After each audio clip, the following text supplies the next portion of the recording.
ఊరోళ్ళు ఉన్నారు అక్కడ మా బాబాయ్ గారు వెళ్ళండి.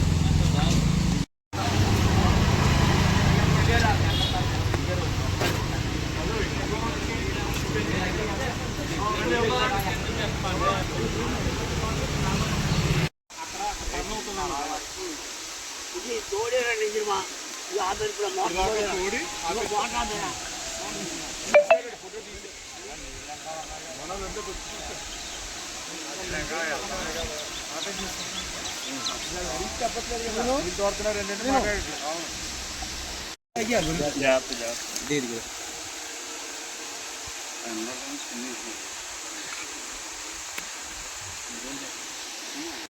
నూరగలు చూడండి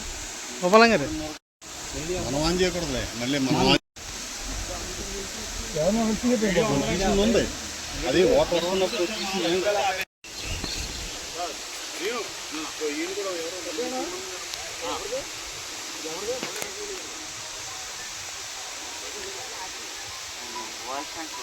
రండి. సీతారాం ప్రసాద్ గారు దండువారు ఆ పక్క నుంచి అలాగా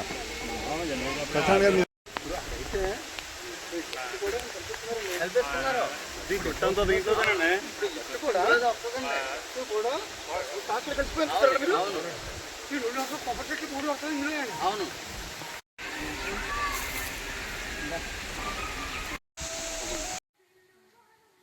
అదిగోండి అది చేపల చెరువు అండి. అది చేపల చెరువు ప్లస్ రొయ్యల చెరువు కలిపి ఉంటాయి. అదిగోండి రొయ్యల చెరువులోంచి చేపల చెరువులోంచి వాటర్ చూడండి పంట కాలంలోకి వదులుతున్నారు. ఇలాగా ఎండకాలం కొట్టండి.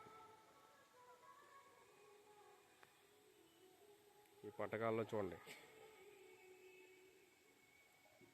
ఈ పంటకాలంలోంచి ఇలాగ డ్యాములోంచి రాసి కాలగొట్టు ఏదైతే ఉందో ఆ కాలగొట్టుకు వెళ్ళే కాలువండి. ఇది మొత్తం కాలువండి. ఇలాగా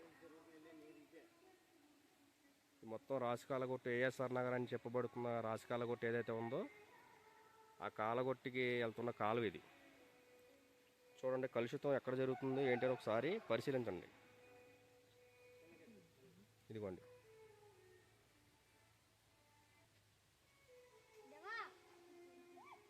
ఓకేనా సార్? ఒకసారి అందరూ కూడా ఒకసారి చూడాలండి. రాసి కాలగొట్టిన పేదలందరికీ అన్యాయం జరుగుతుందండి. ఈ కాలువ కలుషితం ద్వారా జరుగుతుందని చెప్పేసి 130 ఇళ్ళని తొలగించాలని ప్రయత్నం చేస్తారు. ఆల్రెడీ అందులో సగం ఇల్లు కూడా కొట్టేశారు. చూడండి సార్ ఒకసారి ఎక్కడ కలుషితం జరుగుతుంది ఏంటని చెప్పేసి. ఇది కూడా అంతా చెరువు అండి. ఇది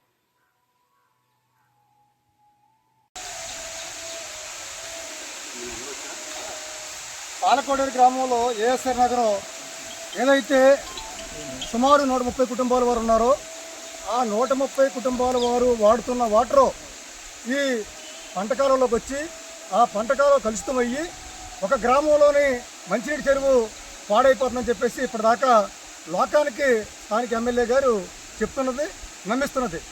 కానీ ఈ రోజున అఖిలపక్షం తరఫున మేమందరం కూడా ఈ పేదలకి సంఘీభావం తెలపడం కోసం, ఇక్కడ వాస్తవ విషయాలు పరిశీలించడం కోసం ఇక్కడ రావడం జరిగింది. కానీ ఏదైతే ఏఎస్ఆర్ నగర్కి ఎగువన ఉన్నటువంటి ఒక ఆక్వా చెరువు ఉందో ఆక్వా చెరువులోని వాటర్ అంతా కూడా ఈరోజు మొత్తం మోటార్ ద్వారా ఈ కాలంలోకి ఇప్పుడు వదిలిపెట్టడం జరిగింది. అఖిలపక్షం సభ్యులందరూ కూడా ఇక్కడ రావడం చూసి వెంటనే ఈ మోటార్ని ఆపేయడం జరిగింది.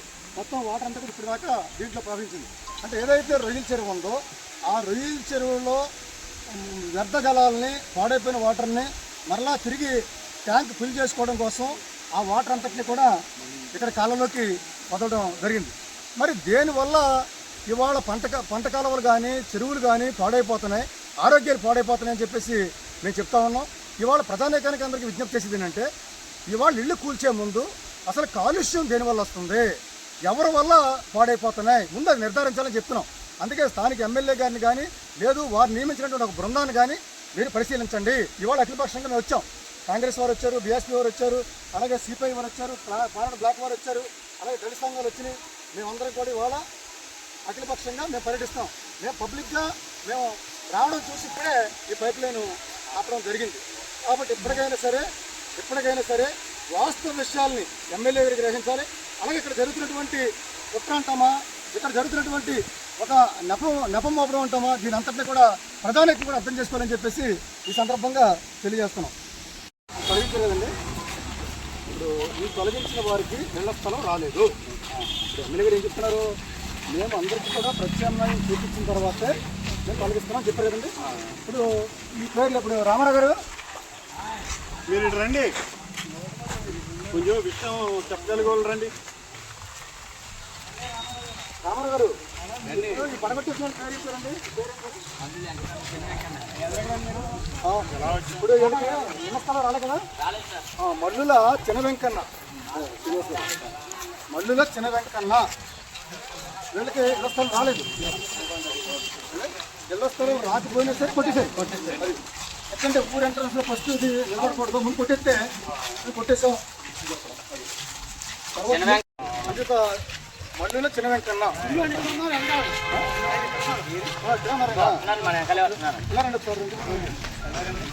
ఇప్పుడు ఈయన మల్లుల చిన్న వెంకన్న గారండి. ఈయన కోర్టులో వేశారు. తర్వాత మీకు ఇళ్ల స్థలం రాలేదు కదండి. ఏం లేదండి, ఏం లేదు. ఏం లేదు. కనీసం సొంత భూమి కానీ జ్ఞాన భూమి కూడా లేదండి. అదే నా తెలివి బాగుపడి సరే డౌన్ చేయాలి, ఆ పలుకుడేయాలి. ఎండ తగిలి సరిపోతుందా?